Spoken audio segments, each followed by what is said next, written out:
What's going on, guys? Hope you're all doing well. I am in Las Vegas, Nevada, here for CES 2018, but I actually drove out here with Wifey Sauce. She's getting ready in the room, so if you hear any ambient noise and it's distracting, that's her fault. But we drove out here a few days early to attend AMD's CES Tech Day 2018, where they shared a lot of information about their upcoming products for this year.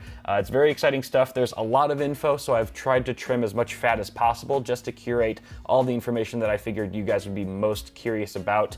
Let's just start off with the 2018 rollout plans. Ryzen desktop and mobile APUs are expected to arrive Q1, with second-gen Ryzen desktop processors and Ryzen Pro mobile APUs following in Q2. And then finally, we're going to see second-gen Threadripper and second-gen Ryzen Pro desktop CPUs in the second half of the year. And we'll touch on each of these more specifically, apart from second-gen Ryzen Threadripper. They didn't really talk much at all about that, other than it's coming soon. So I'm going to start off with all of the mobile announcements first, and then we'll work our way over to desktop by the end of the video. So starting with Radeon Vega mobile processors, those are going to be coming soon. They're going to be featuring HBM2, and they're going to be super low powered, very small footprint. They're going to have a very short Z height as well, 1.7 millimeters. That's almost half of what we saw with discrete Vega, meaning that they're going to be able to fit into slimmer and more ultra portable laptops and notebooks and things like that. Of course, you know, low power means less heat as well. VR ready, VR capable, we should be able to see some of these notebooks be able to drive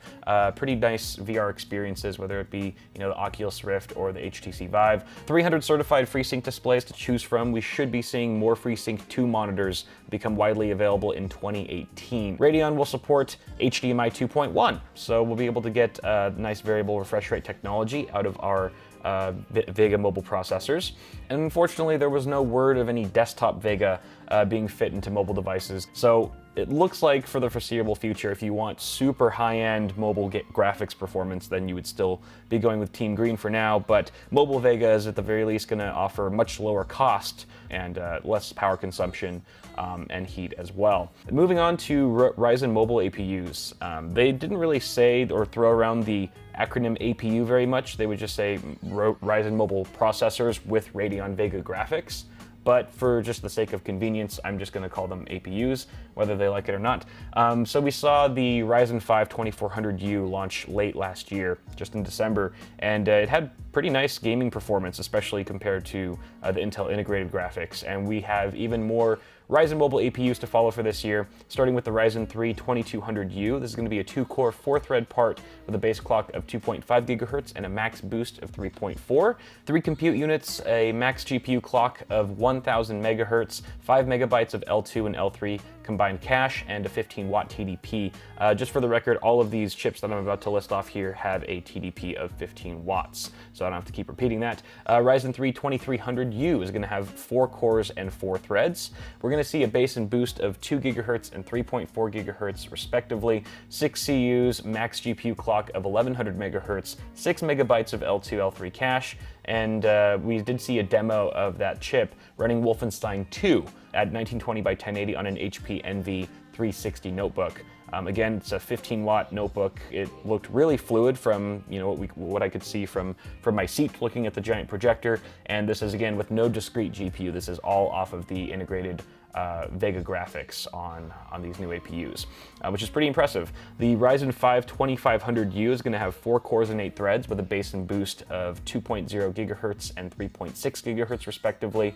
We have 8 CUs, a max GPU clock of 1100 megahertz, 6 megabytes of L2, L3 cache. And then finally, we have the Ryzen 7 2700U. This appears to be their flagship mobile APU with 4 cores and 8 threads, so we are getting some multi-threaded action there.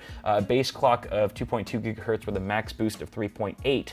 10 CUs, a max GPU clock of 1300 megahertz, and 6 megabytes of cache. This falls slightly behind the Core i7-8550U in single-threaded Cinebench, but soars ahead, as you can see here in the multi-threaded test. In fact, it's actually getting around the same multi-threaded performance as the Core i5-7600K, which is, of course, a desktop chip, so that's pretty impressive. And this, of course, is going to be using Infinity Fabric to sort of bind Zen and Vega together. It's going to act as the singular backbone of the APU, governing the entire SoC. All the elements on the chip will be serviced through Infinity Fabric, which is also what's going to be managing Precision Boost 2 and Mobile XFR. And as you might expect, we're going to see these chips become available in a wide variety of 2-in-1s, ultra-thins, and gaming laptops, of course. Ryzen Pro Mobile. These are also going to be featuring the Radeon Vega graphics, so these are essentially just the Pro versions of the APUs we just talked about. These are really aimed at the enterprise and commercial markets that are looking for silicon-level security and various features that, enhance enterprise class support and things like that. The 3 SKUs that were mentioned here are the Ryzen 3 Pro 2300U, Ryzen 5 Pro 2500U, and the Ryzen 7 Pro 2700U. These will be made available with a wide range of enterprise, ultra-portable, and workstation laptops come Q2 of this year. And then moving on to our desktop stuff. This is what gets me excited. First off, we've got Ryzen desktop APUs. All right, launching February 12th. That's right around the corner. These are going to be great for low cost, low power, small form factor systems, HTPCs, ultra portable gaming rigs, you name it.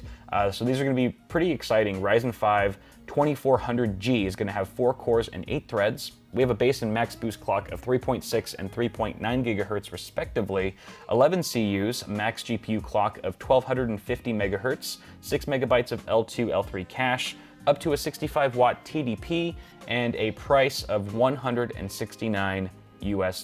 Very attractive.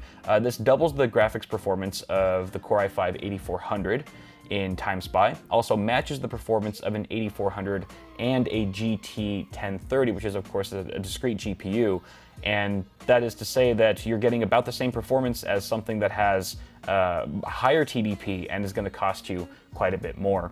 The only other SKU in this family was the Ryzen 3 2200G, 4-core, 4-thread part, base clock of 3.5 and a max boost of 3.7 gigahertz, 8 CUs, a max GPU clock of 1100 megahertz, and 6 megabytes of L2, L3 cache. Once again, up to a 65-watt TDP, retailing for $99. Pretty awesome. Now personally, I think the most exciting thing about these APUs is that they're fully unlocked, which means the CPU clock, the GPU clock, and of course the DRAM can all be overclocked. And in AMD's testing, with the help of Infinity Fabric and all that, overclocking all 3 of those elements, they were able to see a 39% uplift in 3D Mark Firestrike. 39%, that's crazy.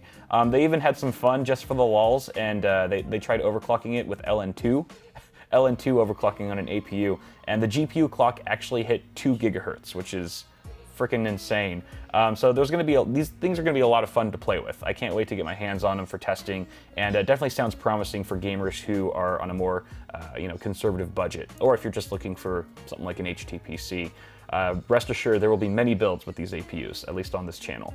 Finally, let's talk about those 2nd-gen Ryzen desktop CPUs. These are the full-fledged successors to the 1000 series CPUs that did so well upon their launch last year. No models, specifications, or pricing was mentioned at the tech day, so I don't have any of that for you guys. That's going to come later, but there's still some juicy details here. The 2000 series roadmap for this year is going to look pretty similar as it did last year, with Ryzen 7 coming out first, followed by Ryzen 5, but then we've got the APUs in the desktop family now. So we've got the Ryzen 5 APUs launching right after, and then we have Ryzen 3 desktop and then Ryzen 3 APUs to follow. So it's going to be a pretty intense lineup of launches this year. If you thought last year was crazy, AMD just seems to not be slowing down their momentum at all. The 2nd-gen Ryzen desktop CPUs are of course going to be the first to use the 12nm Zen Plus core. Again, with Zen 2 and Zen 3 to follow later on, we're going to be seeing higher clock speeds with the 2nd generation of CPUs, which is exciting. That was one area where Intel just sort of demolished their competition with being able to hit, upwards of 5.1, 5.2 gigahertz, with AMD still, Ryzen struggling to hit 4 gigahertz sometimes. So that's going to be really nice. AMD also mentioned their Precision Boost 2 technology, so that's going to be coming back, but even better than ever, more optimized in ways that I'm not going to get into detail right now, just to keep the video a bit shorter. We also got confirmation that all of the 2nd generation Ryzen desktop CPUs will be compatible with existing AM4 motherboards. So that includes, the X370 chipset boards and B350 chipset boards. All you'll need is a BIOS update from your motherboard manufacturer in order to make that all work. But that's nice. And conversely, you could even slot 1000 series CPUs into newer AM4 motherboards when they roll out later this year.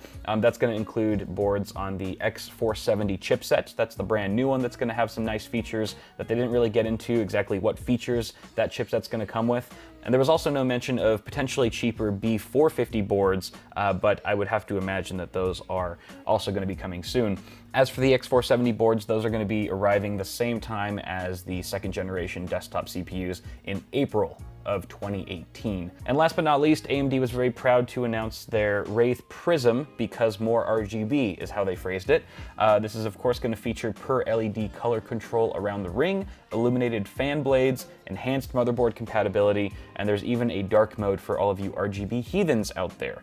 Also kind of convenient is a switchable OC fan profile, and they're assuring us that it's going to be operating very quietly like we've seen with all of the other Wraith coolers. So those are pretty much all the highlights that I wanted to share with you guys in a nutshell. If you guys want some more information, maybe Paul from Paul's Hardware has also uploaded a video. Go ahead and check that out. If he has, I'll put a link in the description below. He may have done a deeper dive than I have, or all the other tech journalists out there who were at the event. Go ahead and check those out too.